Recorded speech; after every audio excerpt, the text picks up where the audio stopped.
Mirá lo que estamos escuchando. Cada tanto hay que subirlo un poquito para escucharlo y disfrutarlo, está buenísimo.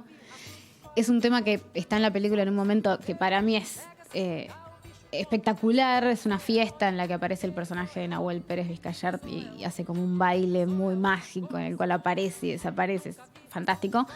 Bueno, estábamos escuchando algunas palabras de la directora Natalia Meta en lo que fue la conferencia de prensa sobre El prófugo, que pudimos escucharla hace unos días nomás, hace unas semanas, en la que también participaron sus actores y actrices. Estuvo muy buena.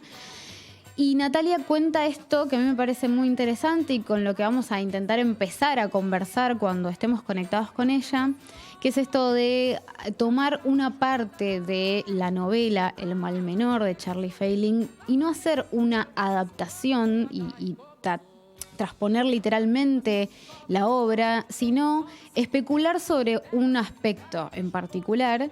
Esta película sobre lo que va a empezar a especular es sobre esta presencia de los sueños que intenta pasarse, digamos, al mundo real, que nadie entiende bien cómo puede ser ni qué va a suceder, pero más o menos eso es lo que está pasando. Tenemos a Inés, interpretada por Erika Rivas, que es una mujer que trabaja con su voz, es cantante lírica y también realiza el doblaje de varias películas. Durante unas vacaciones en un paisaje paradisíaco vamos a conocer a una reciente pareja que se llama Leopoldo, está interpretado por Daniel Hendler.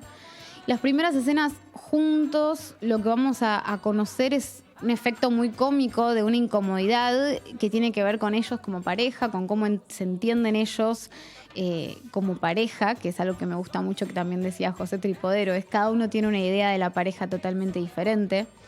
Es un momento con muchas cuestiones cómicas que se va transformando, se va volviendo cada vez más misterioso, se va volviendo cada vez más incómodo, hasta que llega un punto de ebullición. Va a suceder una tragedia en esas vacaciones y esa tragedia la va a empezar a modificar al personaje de Inés.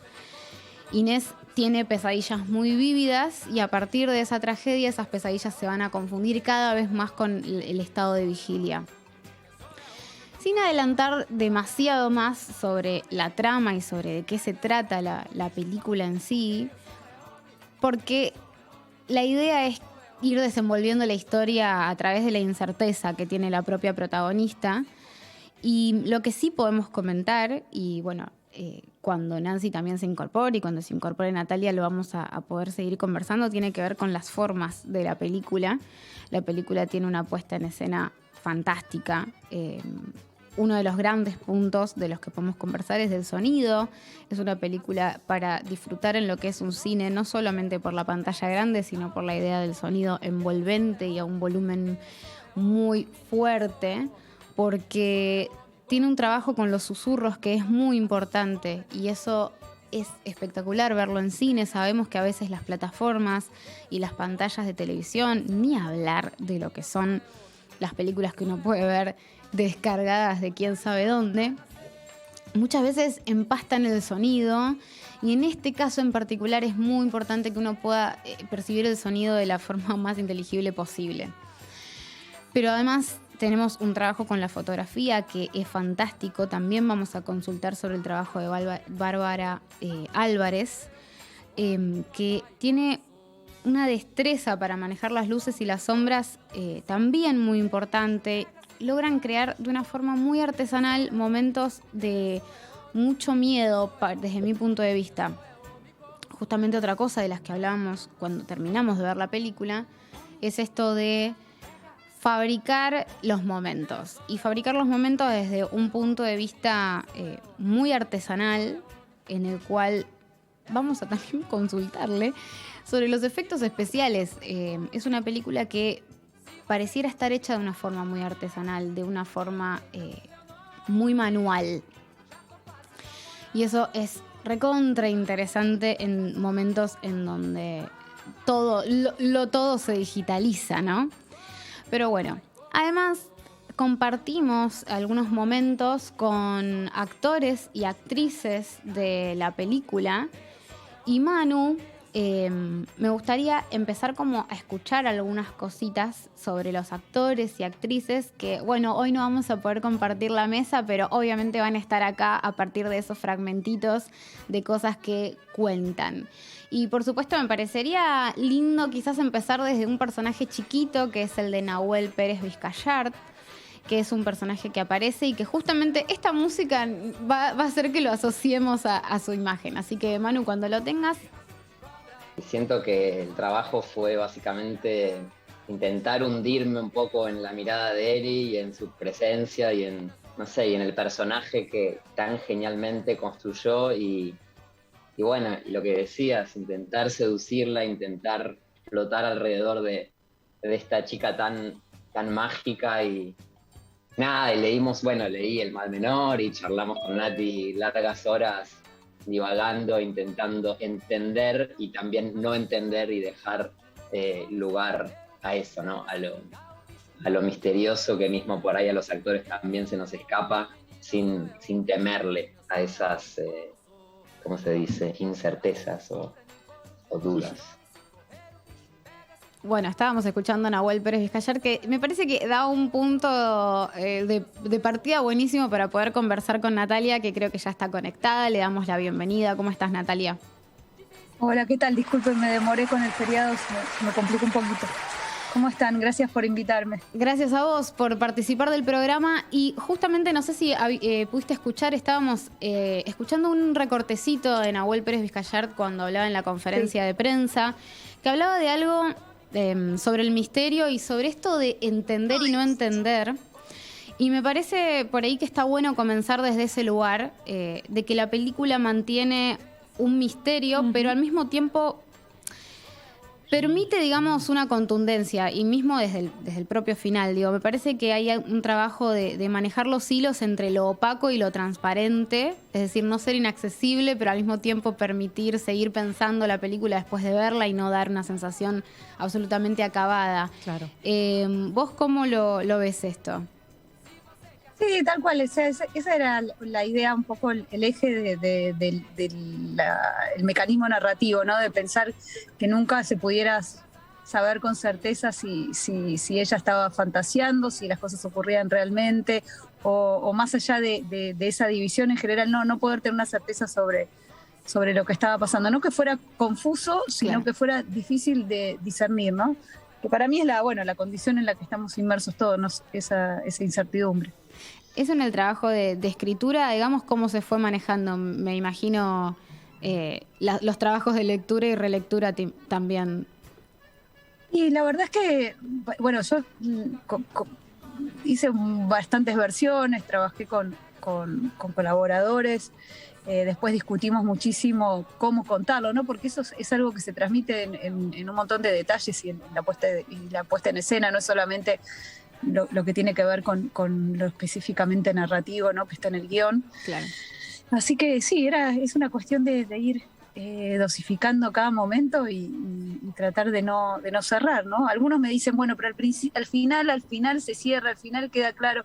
Es cierto que en algunos aspectos puede ser que se vaya materializando algo, pero creo que lo que más va apareciendo es la certeza del deseo de la protagonista, ¿no? Digamos, no, ese es como de lo que uno se tendría que poder agarrar, ¿no? Digamos, a lo largo de la historia, y no tanto de las cuestiones más ontológicas en el sentido de qué es lo que está ocurriendo de verdad, ¿no?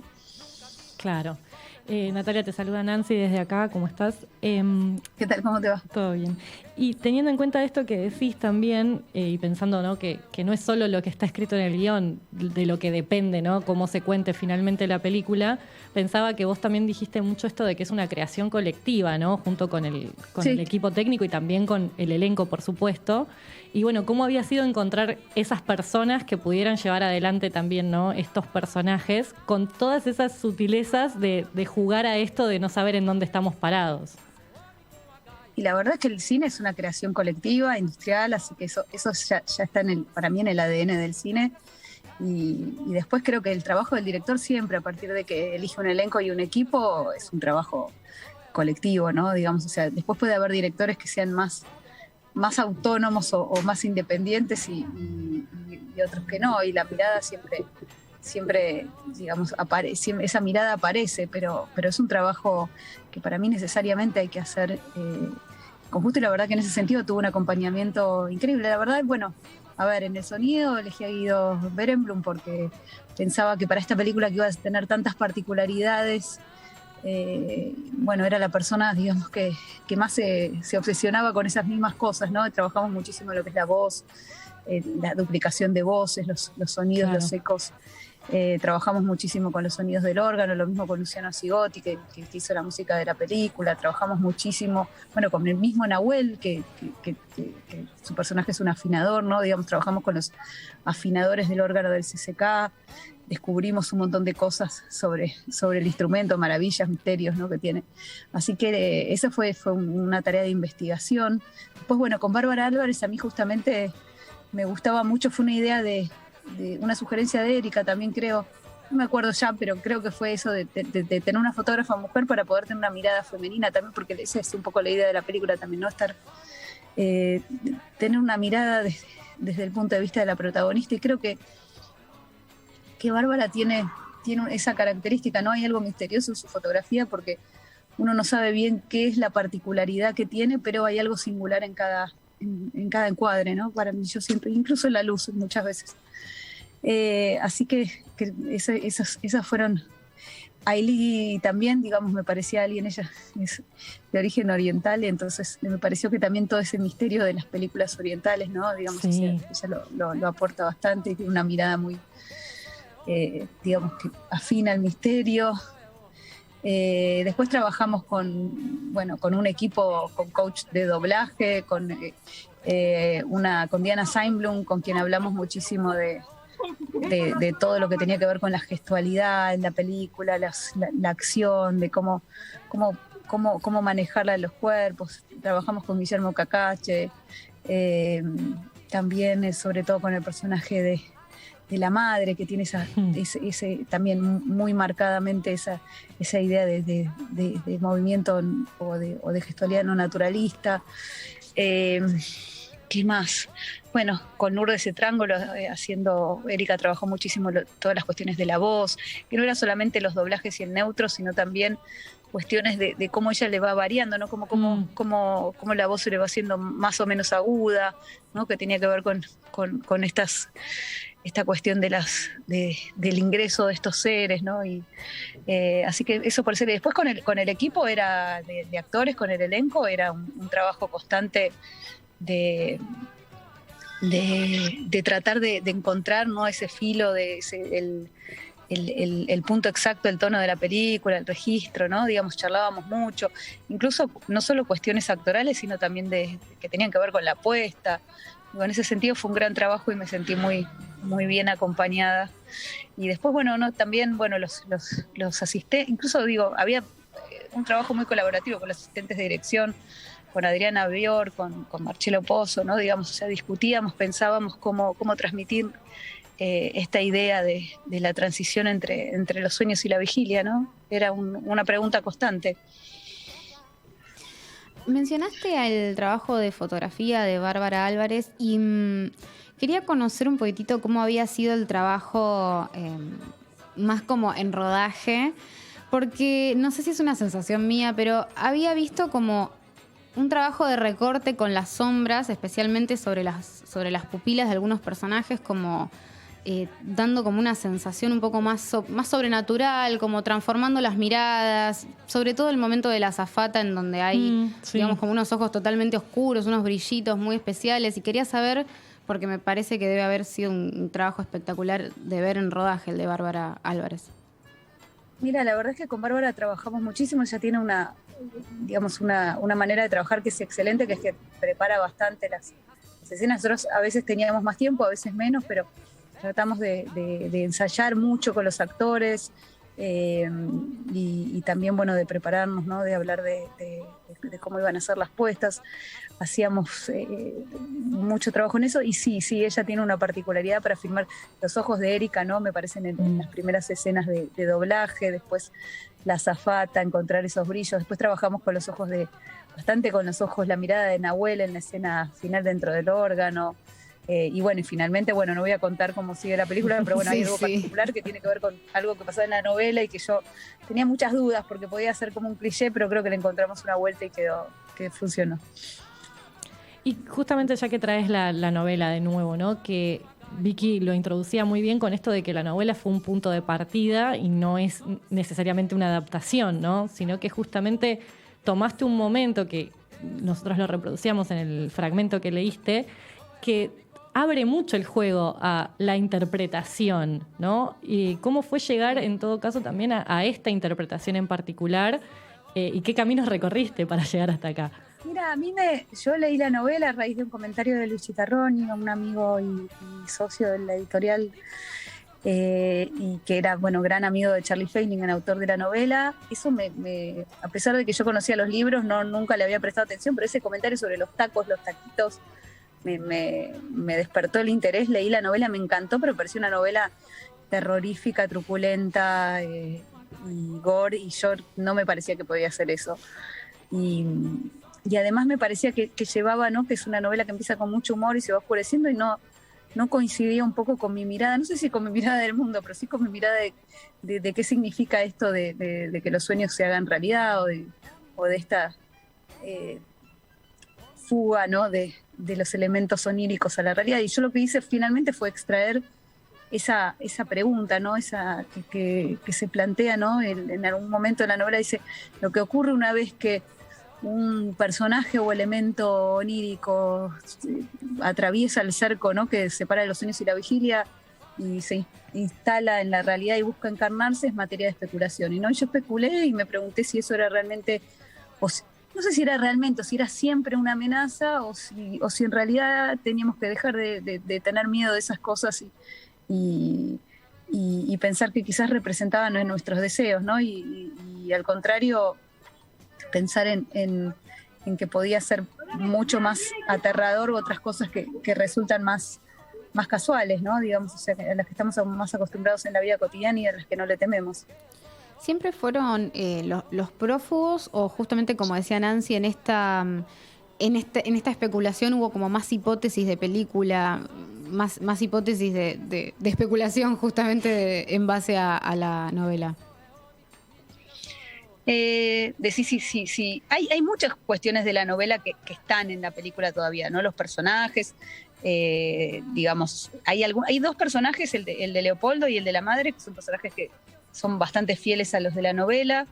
Y después ahí ya empecé a trabajar y a ir por otro lado, y sobre todo en cuanto a hacia dónde va la historia, ¿no? Pero sí, creo que hay muchos elementos de la novela, pero el asunto central es de la posibilidad de pasar del sueño a la vigilia, ¿no? De cómo opera la fantasía. Natalia, algo también de la película tiene que ver con esto de los géneros. Esto vos misma lo mencionabas recién, de la comedia y después algo un poco más terrorífico o misterioso. Y de hecho es como, hay una idea como más preponderante o más predominante, mejor dicho, que es esto de que es una puesta en escena más de terror, pese a los momentos de comedia que hay, que son un montón. ¿Esto cómo lo fueron trabajando? ¿Cuál era el planteo? Mira, la verdad es que yo creo que la película no es una película de terror y no es tampoco un thriller, ¿no? Digamos, en el sentido en que se lo entiende habitualmente, ¿no? Como una película donde con una idea clara de suspenso y de algo que se revela, pero sí tiene elementos y juega con esos géneros y también con otros, con el de la comedia, con el de la historia de amor, con el de la idea de una película sobre el deseo de una mujer, sobre las relaciones humanas, digamos, se juega con muchísimo, ¿no? Digamos, o sea, tiene elementos de drama también. Y creo que lo que fui tratando es de dosificar y ecualizar todo eso, porque creo que poder mostrarlo como una especie de banda de Moebius era algo era algo central a la historia, ¿no? Digamos, no es una cuestión de caprichosa de decir, bueno, quiero que la película navegue entre varios géneros, sino que tenía que ver muchísimo con el espíritu y el corazón, ¿no? Que, digamos, de lo que se estaba contando. Así que para mí en ese sentido me preguntaron sobre eso de cómo hacerlo y la verdad me parece que para mí sigue siendo un misterio. Es un trabajo donde lo que puedo decir es que me rompía la cabeza cada vez para encontrar cuál era el punto justo, lo discutíamos, charlábamos y sobre todo pensar y pensar hasta encontrarle la vuelta que siempre, ¿no? Siempre todavía a veces miro las escenas y pienso podría haber sido un poquito distinto, usar otra toma. ¿No? Donde había buscado una intención distinta, eso es un trabajo infinito. Hubo un buen margen de tiempo entre tu ópera prima y esta nueva obra que estás presentando, y me gustaría saber qué de tu primera experiencia fuiste procesando en este tiempo, en este largo tiempo, para traer a tu nueva película. A ver, qué difícil esa pregunta. No, la verdad es que, bueno, a ver, hacer una película es una experiencia transformadora, ¿no? Así que de la primera película diría que aprendí. Yo no tenía una formación clásica del cine, así que fue mi formación con todos los errores que eso puede implicar. Aprendí mucho de la crítica, ¿no? A veces uno digo, supongo que es bastante evidente, pero cuando aparecen críticas que no son favorables, a veces uno, digamos, le cuesta. Pero la verdad es que de eso se aprende. Y yo estoy agradecida, digamos, en el tiempo, porque creo que de muchas de esas cosas he aprendido, sobre todo de la experiencia, ¿no? Y de entender que el cine es un lugar donde lo que más vale y lo que más pesa es el trabajo, ¿no? Es difícil encontrar respuestas. Uno puede valerse de la teoría, del aprendizaje, pero después es una cuestión de pensar, de probar, de trabajar en equipo.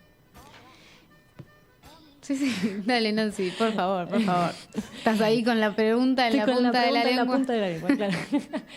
Te iba a preguntar, teniendo en cuenta esto que decís, ¿no? Bueno, obviamente cada película es una experiencia en sí misma y trae un montón de cosas. También, justamente, si habías tomado referencias a la hora de pensar cómo trabajar esta peli, si tenías alguna película, algún realizador o incluso otro tipo de obras, más allá de, por supuesto, El Mal Menor, que hayan servido como de base. Mira, muchas. A ver, una referencia constante para mí, digo, y son referencias a las que uno, digamos, quisiera acercarse, inspiraciones, ¿no? Digamos, o sea, ojalá uno pudiera decir con certeza qué fue lo que influyó. Pero, digamos, pensé en David Lynch, en Mulholland Drive, muchísimo en Leonardo Fabio. Después hay una película argentina que para mí es una obra maestra, que es Dos disparos, de Martín Rechman, que tiene un trabajo argumental en relación con el sonido, algo que le pasa a uno de los músicos, de la cual la verdad es que ahora viendo la película, no sé si me di cuenta tanto en el momento, pero viendo la película me di cuenta que probablemente había sido algo que me inspiró también. Es una película que me parece absolutamente maravillosa. A ver, ¿qué otra más? Cantando bajo la lluvia, ¿no? Digamos, una de las primeras películas sobre doblaje.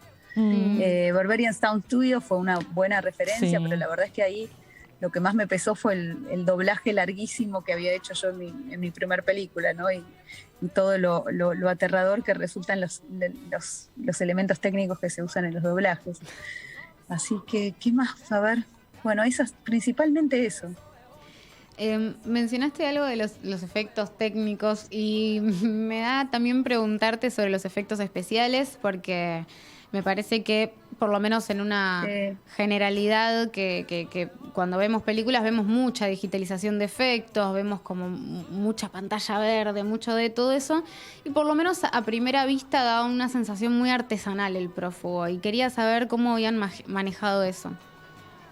Mira, la verdad te agradezco la pregunta, porque me das la oportunidad de mencionar a alguien del equipo importantísimo, Lega Pugliese, que trabaja en Huanca, la productora que se ocupó de los efectos especiales junto con todo su equipo, que es un genio. Y la verdad es que logramos hacer un montón de cosas que yo no esperaba poder hacer, sobre todo, bueno, los efectos que ya habrán visto hacia el final y un montón de cuestiones que hubo que mejorar, digamos, a lo largo de la película, ¿no? Digamos, esas situaciones donde por ahí los murciélagos no iban para el lado donde necesitábamos que fueran. Así que nada, y eso fue un aporte importantísimo, y a mí me costó porque me costaba animarme a la idea de incluir efectos especiales en la película, pero me parece que finalmente se logró que fueran muy orgánicos. Y bueno, también es medio inevitable hablar un poco sobre la gran presencia de no solamente personajes femeninos en la película, es decir, trabajar con actrices y qué actrices, por supuesto, sí. Sino también detrás de cámara en todo lo que tiene que ver con lo técnico. Ya hablar de una DF mujer sí. Ya es como parece un montón en este momento. Y quería saber si había sido algo orgánico, si había sido algo más, bueno, de militancia, de decir, bueno, vamos a ponernos con este plan, y cómo lo veías, porque se está comentando mucho. La verdad es que, digamos, o sea, al incluir a Erika, eso implicó también, digamos, o sea, abrirse a mí, digamos, o sea, para mí en ese sentido fue un gran aprendizaje, ¿no? Sobre feminismo, uh-huh. Digamos, y en ese sentido estoy agradecidísima con Erika también. Y fue buenísimo, y sí lo tuve en cuenta, digamos, o sea, todo lo que está pasando con las mujeres, y me pareció importante que hubiera muchas mujeres en el equipo, pero la verdad es que las elegimos por su valor, digamos, y su talento en los lugares. La verdad es que si hubiéramos pensado que no estaban a la altura del trabajo, al contrario, digo, la verdad es que creo que Bárbara Álvarez es una de las DF más talentosas, ¿no? Digamos, que uno podría encontrar, y yo eso se lo digo siempre, digamos, no hay forma, así como uno respecto de grandes DFs enseguida, y creo que esto es una característica muy femenina, ¿no? Enseguida uno dice, bueno, eso lo hizo fulanito, ¿no? Y con admiración, ¿no? Pero y en ella es muy difícil poder identificar qué es lo que le hace tan particular, y eso a mí me encantaba y me parecía genial para la película. Lo mismo Ailey, lo mismo, bueno, todas las chicas, las mujeres que trabajan en la película, Adriana Bior, que como asistente de dirección hizo un trabajo magnífico, y bueno, había muchas mujeres en el equipo, y eso a mí me pareció maravilloso, pero también natural, porque creo que eran las personas indicadas para esas tareas, ¿no? Natalia, para ir de a poquito liberándote, ayer estábamos escuchando una entrevista que diste también con José Tripodero y con Martín Cataldi en Cine Continuado, que mencionaste también algunos adelantos sobre dónde se va a poder ver la película y sobre un posible futuro proyecto también con Erika, y quería saber si nos podías comentar algo de eso. Paréntesis, igual vayan a verla al cine, porque vale la pena estar en la pantalla gigante y el sonido envolvente y demás.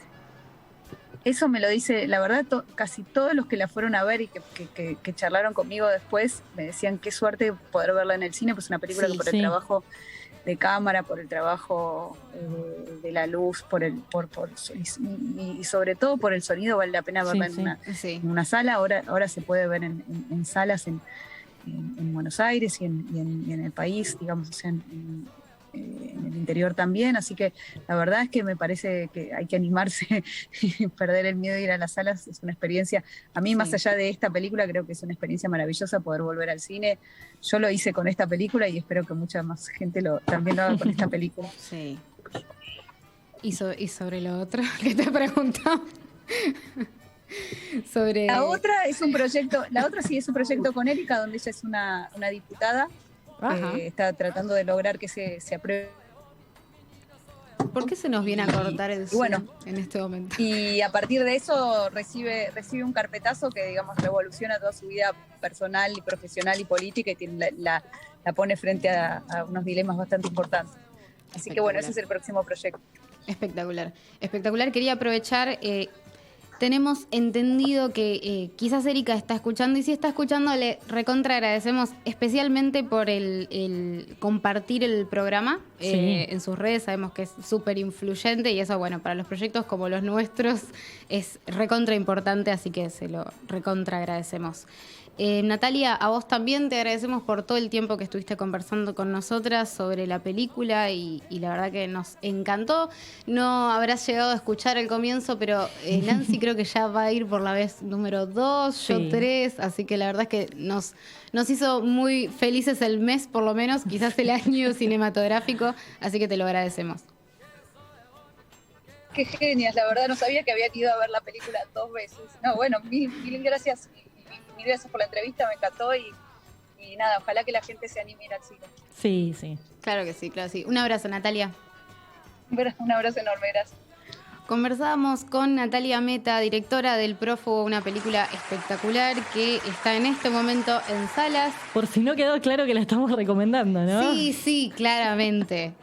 Tuvimos que decirlo. Hay que blanquearlo, Hay que porque blanquear cuando hay esta una situación. tendencia, uno tiene que admitirlo para que el público sepa desde qué lugar Me parece uno perfecto. habla. Es lo más sano posible. No somos neutrales, estamos a favor del prófugo.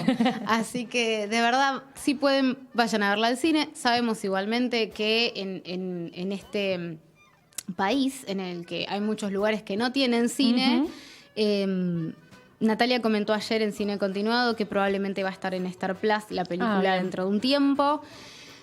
Insisto sobre ir al cine porque hay un trabajo con el sonido y lo visual que es imposible reproducir en el hogar. Y claramente Sí. esta película Merece ese viene a tipo de demostrar pantalla eso. desde ya. Debatimos todo el año sobre el cine en la sala, el cine en la pantalla y demás. Me parece que esta es la película que viene a justificar y a ayudarnos a entender Que hay que el ir. cine es el cine y que no hay forma de reemplazarlo. Pero bueno, sabemos que quizás pronto haya otras maneras de verla. Quiero mandar saludos a José Tripodero, justamente que estaba escuchando, a Camila Lanari, que dijo que iba a escuchar, a Jackie, mi señora madre, que estaba escuchando tu también, mi mami Ahí y está. Mabel. Tu También, mami mi también mami está también. escuchando, así que les mandamos un saludo. Gracias también a las personas que están del otro lado de acá del vidrio, escuchando la nota, y que también muchas, bueno, algunas fueron al cine con nosotras. Beto en especial fue al cine con nosotras a ver la Lo película. encontramos ahí, en realidad. Pasaba y lo agarramos Pasó. y dijimos, vení. Ponete en el asiento de por medio. No, mentira. No sos parte de nuestra burbuja. le Claro, sos dijimos. nuestra burbuja. Así que bueno, gracias. Y nosotros tenemos que ir a escuchar una breve música, tanda. ¿Y qué vamos a escuchar? Pues esto es muy importante. Acá no es casual, Claro, nada es acá casual. no vamos a escuchar otro tema que suena en Mare of Easttown, que sería muy gracioso si hubiera salido de ahí, Claro. pero no. Vamos a escuchar un tema que suena en El Prófugo y en momentos muy interesantes de la película. Es como la canción. Podemos decirle de la la canción. película. Podemos decirle la Podemos. canción de la película. Así que vamos vamos a con escuchar? Amor de los Auténticos Decadentes.